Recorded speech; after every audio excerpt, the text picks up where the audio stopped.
கடவுளை உலகில் ஒரு சிலர் மட்டும் நம்பவில்லை, மற்ற எல்லோரும் நம்புகிறார்கள். எத்தனை கடவுள்கள் இருக்கிறார்கள்? கடவுளை எங்கே காணலாம்? கடவுள் மனிதருக்காக என்ன செய்கிறார்? எதற்காக கடவுளை வணங்க வேண்டும்? கடவுள் ஒருவரோ பலரோ? கடவுளின் உண்மையான பெயர் என்ன? எங்கிருக்கிறார்? அவரை எங்கே காணலாம்? அவரின் உருவம் எப்படி இருக்கும்? எத்தனை கடவுள் உள்ளார்கள் என்று ஒருவர் உன்னிடம் கேட்கின்றார். இதற்கு எப்படி விடை சொல்ல முடியும் என்று நினைத்து பார்த்தீரா என்று என்னிடம் முத்தையா முனிவர் கேட்டார். இந்த வினாக்கள் என்னை மட்டுமல்ல, எல்லோரையும் குழப்பம் என்று நினைக்கின்றேன். இந்த வினாக்களுக்கு விடை சொல்லும் அளவுக்கு நான் தெளிவடையவில்லை. நீங்களே இந்த வினாவுக்கு விடையை தாருங்கள் என்று முத்தையா சுவாமிகளிடம் கேட்டேன். இந்த வினாக்களை கேட்ட மனிதரின் சிந்தனை ஆற்றல் மிகப்பெரியது. இவர் இனி கடவுள் தொடர்பான பட்டம் பெற்றவரை விட மேலான பட்ட பின்படிப்பு ஆராய்ச்சி செய்யும் அளவுக்கு அறிவுடையவராக நான் கருதுகிறேன். அவருடைய அந்த எல்லா வினாக்களுக்கும் என்னாலும் சரியான விடையை சொல்ல முடியாது என்றே நினைக்கின்றேன். பெரும்பாலான மக்கள் கடவுள் ஒருவர் மட்டுமே என்று சொல்லுகிறார்கள். சைவர்கள் முருகன், பிள்ளையார், சிவபெருமான், காளியம்மன், உமையம்மையார் என்றெல்லாம் பல கடவுள் இருப்பதாக நம்புகிறார்கள்.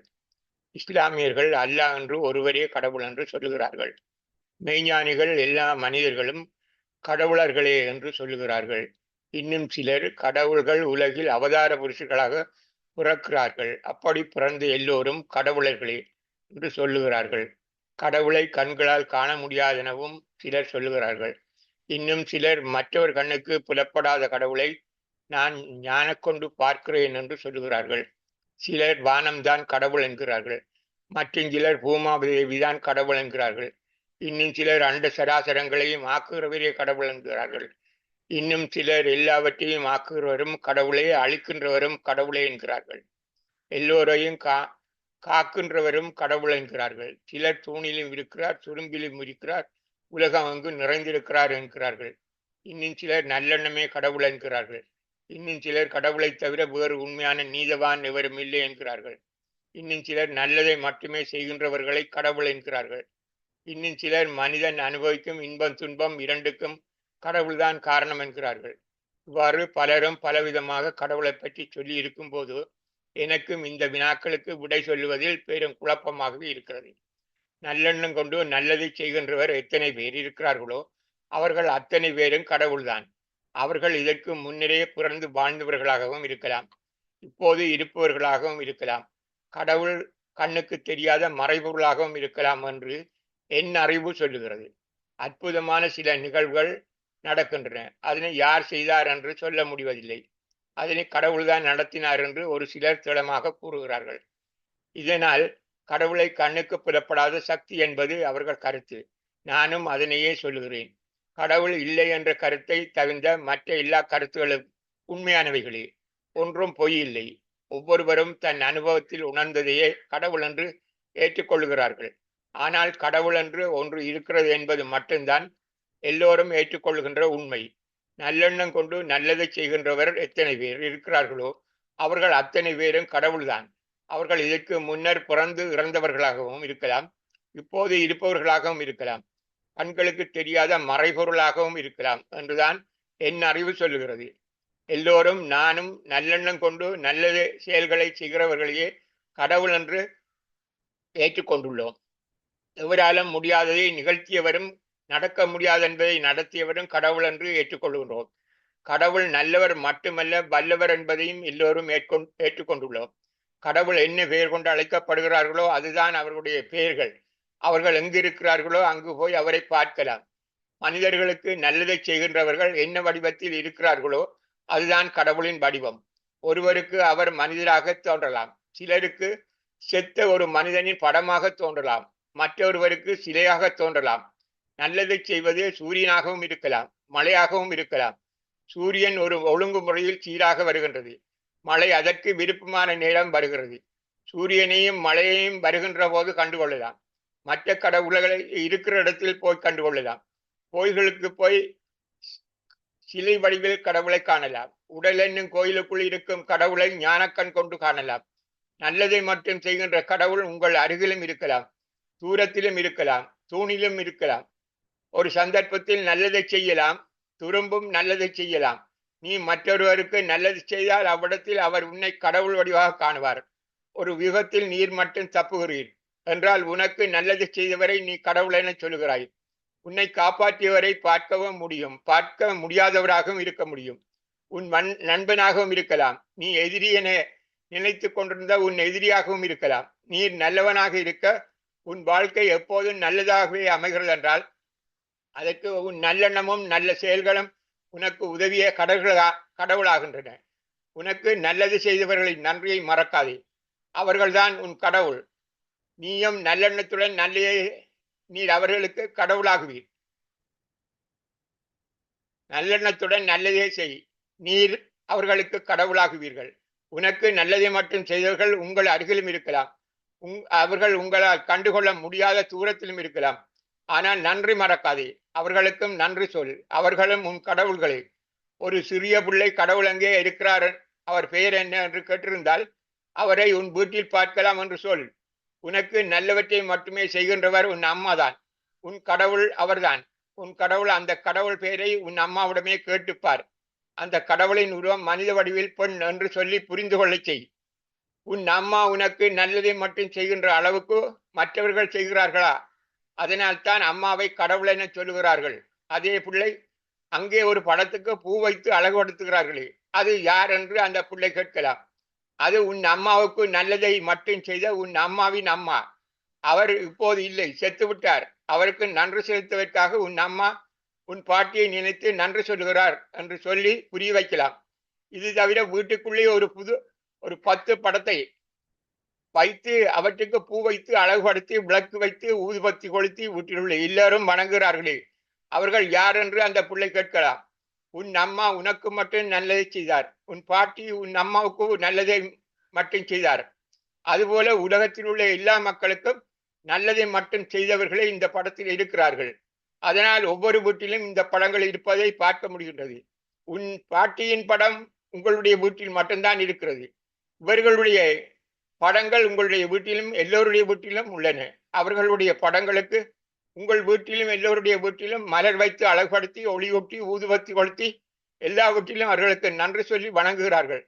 நல்லது செய்தவர்கள் நல்லதை செய்தவர்களுக்கு நன்றி செலுத்த வேண்டும் என்பதற்காக அவ்வாறு செய்கிறார்கள்.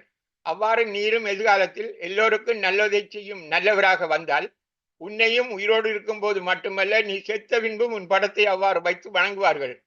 நீ உன் அம்மாவை வணங்க வேண்டாமா? அவருக்கு நன்றி சொல்ல வேண்டாமா என்று அந்த பிள்ளையிடம் கேட்டுப்பார். படத்தில் இருக்கின்றவர்கள் அன்று இருந்தார்கள். அன்று அவருடைய உருவம் இருந்தது. இன்று அவர்கள் செத்து விட்டார்கள். இன்று அந்த கடவுளுக்கு உருவம் இல்லை, ஆனால் படமாக இருக்கிறார், அதாவது அருவுருவமாக இருக்கிறார் என்று சொல்லி காட்டலாம். அந்த கடவுளுக்கு பெயரும் இருக்கிறது. சிவன், பார்வதி, முருகன், வள்ளி, தெய்வ யானை, பிள்ளையார் என்பது அந்த கடவுளுடைய பெயர். அதென்ன, கோயில் சிலைகளை உருவங்களை வைத்து சிவன், பார்வதி, முருகன், வள்ளி, தெய்வானை, பிள்ளையார் என்று வணங்குகிறார்களே, அது என்ன என்று அந்த பிள்ளை கேட்கலாம். செத்தவர்களின் உடல்களை வைத்தோ எரித்தோ அடக்கம் செய்து விடுவார்கள். ஆனால் உலகில் எல்லோருக்கும் நல்லது செய்தவர்களின் உயிர் போய் சேரும் இடமே கடவுளும் மனிதரே கோயில்களில் கடவுள்களாக மனிதர்களை இனம் காண்கிறார்கள். அவர்கள் மனிதர்களை சிலைகளாக வைத்து வணங்குகிறவர்களும் மனிதர்களே. கடவுள்களை இனங்காட்டுகிறவர்களும் இனம் கண்டவர்களும் இனம் காண்கிறவர்களும் மனிதர்களே. கடவுள்களுக்கு பேர் வைத்தவர்களும் மனிதர்களே. கடவுள்களுக்கு கோயில் கட்டியவர்களும் மனிதர்களே. மனிதர்கள் நன்றியுள்ள நல்ல மனிதர்கள். ஆனால் எல்லோருக்கும் நல்லதை மட்டும் செய்து தானும் கடவுளாக வேண்டுமென ஒரு சிலர் மட்டுமே முயற்சிக்கிறார்கள். மனிதர்களில் பெரும்பாலானவர்கள் அவர்களுடைய மனச்சாட்சிக்கு விரோதமாக செயல்பட்டு விட்டு அவர்களே உருவாக்கிய கோயில்களில் வாழும் கடவுளுக்கிடம் மன்னிப்பு கேட்பதற்காக கோயிலுக்கு திரண்டு வருகிறார்கள். இன்னும் நல்லது எது என தீர்மானிக்க முடியாமலும் அறிவின்மையாலும் தவறுகளை இழைத்துவிட்டு துன்பம், வேதனை, நட்டம் ஏற்படும் போது போவதற்கு வேறு இடம் இல்லாமையால் தன்னை காப்பாற்றும் படி கேட்டு அழுது தீர்க்க கோயிலுக்கு வருகிறார்கள். ஆனால் கோயில்கள் சடங்குகளும் பூசைகளும் விழாக்காணும் இடங்களுமாக இருக்கின்றனவே அன்று அவர்களுடைய துன்பம் கவலை நட்டங்களை விளக்க அழுது கொண்டு அறிவுரை கேட்டு வருகின்றவர்களுக்கு நல்லெண்ணம் எது, நல்ல தீர்மானம் எது, நல்ல செயல் எது என்று அனுபவ அறிவை போதிக்கும் இடமாக கோயில்கள் இருப்பதில்லை. இதனால் கோயில்களை நாடி வரும் மக்கள் தொகை நாளாந்தம் அதிகரிக்கின்றதே அல்லாமல் நல்லவர்களாக வல்லவர்களாக மாறுகின்றவர்களின் எண்ணிக்கை அதிகரிப்பதில்லை. கோயில்களில் வாழுகின்ற நல்லவர்களின் வல்லவர்களின் அனுபவங்களை போதனைகளை மக்களுக்கு எடுத்துக்காட்டி, அதாவது அந்த செத்து போன மனிதர்களின் அனுபவங்களை எடுத்துக்காட்டி மக்களையும் நல்லவர்களாக வல்லவர்களாக மாற்றும் சேத்திறன் உடையனவாக இருப்பதுடன் கோயில்கள் ஏராளம் அமைக்கப்பட்டு அவைகள் வியாபார தலமாக மாற்றம் பெற்று வருகின்றன.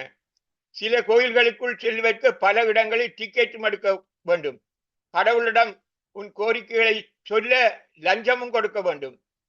கோயிலுக்குள் சில நிமிடங்களுக்கு மட்டுமே நிற்க அனுமதியும் கிடைக்கின்றது. அவ்வளவு சனம், கியூ வரிசை. அந்த 2 நிமிட நேர தரிசனத்துக்கு லட்சக்கணக்கிலும் செலவு செய்து ஏனைய நாடுகளுக்கு கடல் கடந்து செல்ல வேண்டும். சந்தைக்கு போவது போல இருக்கிறது அவர்கள் செயல். கடவுள்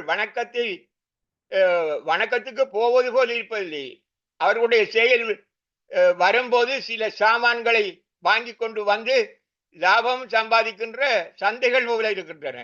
நீதான் கடவுள் என்பதை உணர முடியாத நீ கோயிலுக்குள் நீ 2 நிமிட தரிசனத்துக்காக கீவரிசையில் நின்றது மட்டுமன்று லட்சக்கணக்கில் செலவு செய்து பெற்றது ஒரு லட்டு மட்டும்தான். நீர் வணங்கச் சென்ற கோயில் ஒரு செத்து போன ஒரு நல்லெண்ணம் கொண்ட நல்ல தீர்மானம் எடுத்து நல்லவராக வாழ்ந்து காட்டிய தன் செயல்களை மனித பிறப்பிற்கு தன் கடமைகளை நிறைவேற்றிய நல்ல மனிதருக்கு நன்றி செலுத்துவதற்கான இடம் மட்டும் என்பதை அறியவில்லை. நீ சரியான நல்லறிவை தேடிக்கொண்டால் மனிதனாகிய நீ செத்த பின்பு உனக்கும் கோயில் கட்டி வணங்குவார்கள் என்று நான் சொன்னால் உங்களுக்கு நம்ப முடியாமல் இருக்கிறதா? நம்பினால் நம்பு. நீ நல்ல எண்ணம் என்றால் என்ன என்பதை புரிந்து கொள்ள அறிவை தேடிக்கொள்ளு. அதன் அடிப்படையில் உன் நாளாந்த எல்லா செயல்களையும் செய். உன் வாழ்க்கைக்கு தேவையான பணத்தை அந்த தொழில்கள் உனக்கு தேடித்தரும். நீ செய்கின்ற தொழில்கள் உன் எல்லா செயல்களையும் நல்லெண்ணத்துடன் அக்கறையுடன் செய்கின்ற தொழில் மற்றவருக்கு உதவி செய்வதற்கான வாய்ப்பை அளிக்கிறது. உனக்கு மட்டுமல்ல மற்றவர்களுக்கும் நல்லதை மட்டும் செய்வதற்கான வாய்ப்பை உன் தொழில் தருகிறது. உனக்கு மற்ற பொருட்களை வாங்குறதுக்கு மற்ற சேவைகளை பெறுவதற்கு பணத்தை தருகிறது. நீ செய்கிற தொழில் மற்றவர்களுக்கு உதவுகிறது. தொழில்தான் தெய்வம், செய்தொழில்தான் தெய்வம் என்ற திறமான நம்பிக்கையுடன் உன் தொழிலை புரிவதுடன் ஏனைய உன் நாளாந்த செயற்பாடுகளையும் உன் மனித பிறப்பின் கடமைகளையும் நல்லெண்ணத்துடன் செய்து வருவாயானால் நீயும் மனித உடலில் இருக்கும் கடவுளாக கருதப்படுவாய் என்று முத்தியா முனிவர் சொன்னார். கரோலு சாப்பு மெண்டி சாப்பு.